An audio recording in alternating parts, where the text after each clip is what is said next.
तर 11 number power IC मध्ये 5 volt जेवढे 5 व्होल्ट सप्लाय सगळे समजा 5 व्होल्ट असू द्या, इंजेक्टरला इंजेक्टर ड्रायव्हरला जे जाणारे सप्लाय हाय व्होल्टेजचे ते सगळे आणि सगळे कुठून जातात? पॉवर आयसीतून जातात. पण जेवढ्या सेन्सरला ग्राउंड जातं, अर्थिंग जाते, ती जाती सिस्टीम आयसीतून. आणि सिग्नल स्वरूपाची इन्फॉर्मेशन देवाणघेवाण होती सिग्नल स्वरूपातली, ती पण ग्राउंड स्वरूपात जाती. पण ती कुठून जाती? एमसीयूतून जाती सिग्नल ग्राउंडला. अलग लक्षात. 70% प्रॉब्लेम तो याच्यात नसतो एमसीयू मध्ये. असं नाही सांगू शकत. तुम्ही चेक करताना, ट्रेसिंग करताना त्याच्यामध्ये काय काय येतंय, रेजिस्टन्स येतोय, पीएफ येतोय, ट्रॅक कट होतोय किंवा ट्रान्झिस्टर येतंय, याची तुम्ही व्हॅल्यू काढणं महत्वाचं आहे. व्हॅल्यू म्हणजे आता समजा हा रेजिस्टन्स आहे, एखादी गाडी स्कॅन होत नाही, X*9, मग त्याचं व्हॅल्यू काय आहे ते बघायचं. मल्टीमीटरने चेक करून, मल्टीमीटरने चेक केल्यानंतर व्हॅल्यू तुमचा करेक्ट आला, खालचं सोल्डरिंग बेस जर ओके असेल तर तो ओके. मग ते कुठून आला प्रॉब्लेम? त्याला व्होल्टेज प्रॉपर येत नाही का ऑनबोर्ड. ऑनबोर्ड म्हणजे इग्निशन ऑनबोर्ड. त्याला जर पॉवर सप्लाय दिल्यानंतर आपण याचं काय करणार? आपण चेक करणार, व्होल्टेज चेक करणार. जर आपल्याला त्या पॉईंटला व्होल्टेज जर करेक्ट आलं किंवा आलं नाही, जर आलं नाही तर रेजिस्टन्स व्हॅल्यू चेक करा. जर आलं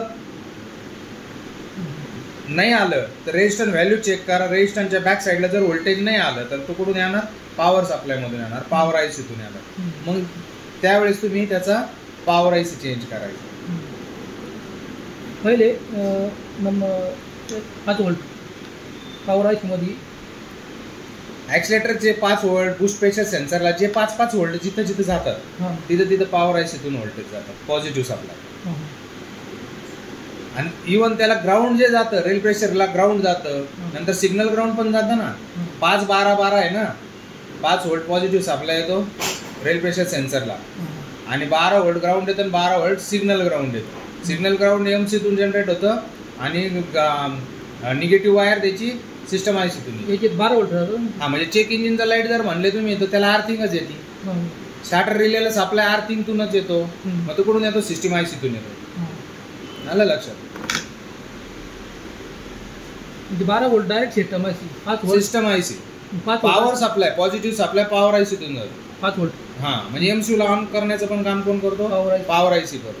पहिले आपण ट्रेसिंग करतो आणि इंजेक्टर ड्रायव्हरला सुद्धा हाच पॉवर देतो. ह्या पॉवर आयसीतून जर 23-24 व्होल्ट बनलं तरच इथं 48 व्होल्ट तयार बनतो. कशा थ्रू? Injector driver.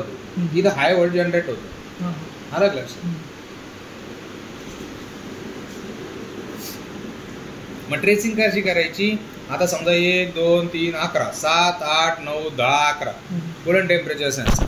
मग आपल्याला काय कूलंट टेम्परेचर सेन्सर कशी चेक करायचं? समजा याची कंटिन्युटी इथं आली, रेजिस्टन्सला आली. मग तुमचा 11 नंबरची पिन रेजिस्टन्स पर्यंत क्लिअर आहे का नाही? ओके. मग रेजिस्टन्सचा व्हॅल्यू चेक करायचा, जो काही व्हॅल्यू असेल तो. अलग लक्षात. त्या व्हॅल्यू चेक केल्यानंतर तुम्ही त्या व्हॅल्यूच्या बॅक साईडला जायचं. व्हॅल्यू जर ओके असेल तर बॅक साईडला जाऊन काय करायचं? एमसीयू पर्यंत ती कंटिन्युटी आहे का नाही क्लिअर, ती चेक करायची. ती जर ओके असेल तर पिन ड्राय झालेली का नाही ते पाहिजे. अलग लक्षात. इथं आली त्याचं अलग. मग ही कंटिन्युटी जर ओके आणि पिन जर ड्राय नसेल तर 101% तो एमसीयूतून प्रॉब्लेम. आणि त्याचे ग्राउंड जात नसेल तर तो कुठून प्रॉब्लेम आहे? सिस्टीम मधून प्रॉब्लेम, सिस्टीम आयसीतून. पॉवर जात नसेल तर पॉवर आयसीतून प्रॉब्लेम. इंजेक्टरचा हा संपूर्ण सेक्शन कोणता? हा इंजेक्टरचा सेक्शन. इथं लो साईड बनते, इथं हाय साईड बनते. हे लो साईड आहे, हे सगळे हाय साईड आहे. 1, 2, 3, 4 चारही डायोड हाय साईडला बनतात. इथं हाय साईड बनते, इथं हाय साईड बनते. हे ड्रायव्हर आहे का? हा, इंजेक्टर ड्रायव्हर. हे डायोड आहे ना? हा, ही जिनर डायोड. हा, हे प्रोटेक्शन डायोड पण म्हणतात त्याला. जर बॅटरी समजा तुमची रिव्हर्स झाली किंवा शॉर्ट सर्किट झालं तर हा पहिले स्वतःच्या अंगावर घेतो, स्वतःला डिस्कनेक्ट करून टाकतो, बोर्डला सिक्युअर करतो. अलग लक्षात. त्याच्यानंतर हा कॅपॅसिटर आहे, हे बूस्टर आहे, हे इंडक्टर आहे, हे पीएफ आहे, हा डायोड आहे, हा पॉवर आयसीच आहे. ते पण पॉवर आयसीच आहे. इथून पण 5-5 व्होल्ट बनतात, 2-2.5 व्होल्ट, 1.5 व्होल्ट असे बनतात. हे क्रिस्टल आहे. क्रिस्टल. क्रिस्टलचं काम काय आहे, रिअल टायमिंग मध्ये फ्रिक्वेन्सी द्यायची. शेवटी ह्याच्यामध्ये जे व्हायब्रेशन आहे ते फ्रिक्वेन्सी थ्रूच मोजल्या जातं ना, मग ते रिअल टाइम मध्ये गेलं पाहिजे. अलग लक्षात. समजा ही इलेक्ट्रिसिटी तयार झाली आपल्याला, ही किती HZ आहे, 240. 240 व्होल्ट झालं. हर्ट्स किती आहे, एका सेकंदाला होणारं व्हायब्रेशन त्याला हर्ट्स म्हणतात. तुम्ही बघा कुठल्याही वस्तूवर लिहिलेलं असतं 220 व्होल्ट एवढा वॅट आणि इतकं HZ म्हणजे समजा 50 HZ आहे इंडियन स्टँडर्ड. हर्ट्ज म्हणजे फ्रिक्वेन्सी एका सेकंदाला होणारं व्हायब्रेशन. मग त्या व्हायब्रेशनमुळे एनर्जी येणार ना इथं. हो. मग ते एका सेकंदाला जेवढं 50 HZ म्हणजे रिअल टायमिंग काय त्याचा 50 HZ आहे. म्हणजे इलेक्ट्रिसिटी यायला जो वेळ लागतो तो 50 हर्ट्स मध्ये येतो, तो 15 हर्ट्स. म्हणजे ते इलेक्ट्रिसिटी फ्लो कसा आहे त्याचा 50 प्रति सेकंदाचं व्हायब्रेशन आहे त्याच्या. एका सेकंदाला 50 वेळेस व्हायब्रेट होतो तो. त्याला हर्ट्स म्हणतात. जी फ्रिक्वेन्सी म्हणतो ती फ्रिक्वेन्सीला आपण हर्ट्स मध्ये मोजलं जातं. Mega hertz. हे फ्यूज आहे का? हा फ्यूज पण म्हणू शकतो, रेजिस्टन्स पण म्हणतो याला, सेन्सर रेजिस्टन्स म्हणतो. ट्रान्झिस्टर आणि मॉसफेट सेमच असतात ना? हा, दोन्ही स्विचिंगचं काम करतात. स्विचिंग ज्या गोष्टीला तुम्हाला कमी वेळेमध्ये तुम्हाला देवाणघेवाण करायची असेल तर त्याला ट्रान्झॅक्शन बसवतात. याचं टायमिंग ड्युरेशन आहे. आता समजा तुम्ही लाईट चालू बंद करा, बरं करा ना तुम्ही, एखादं बटन दाबा आणि करा चालू. याला किती वेळ लागला, जास्त वेळ लागला. याच्या कमी मिली सेकंदामध्ये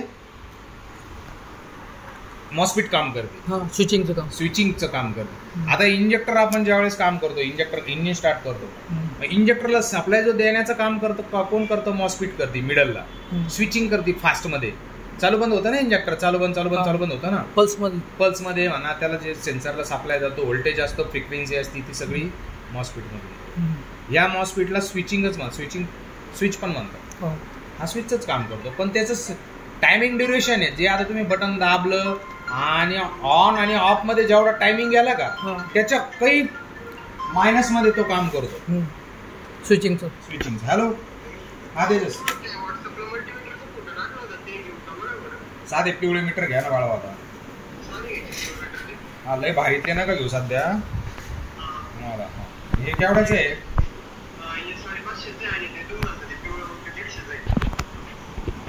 सध्या तुम्हाला आता ते राहू द्या ना, तुम्हाला सध्या पिवळं. आपण नंतर चांगले मीटर घेऊ. हाय साईड आहे ना? हा, हे डायवर्डच्या खाली हाय साईड आहे. ते सगळे 50 व्होल्ट तयार होतं तिथे. इथून 4, 5, 6, 7, 8 व्होल्ट तयार होतं. 12 व्होल्ट तयार होतं. 12 व्होल्ट. हे पण हाय साईड आहे. हे हाय साईड आहे. ही पॉवर आयसी आहे. हा, ही डायरेक्ट पॉझिटिव्ह आपल्याला कनेक्ट असते. बघितलं?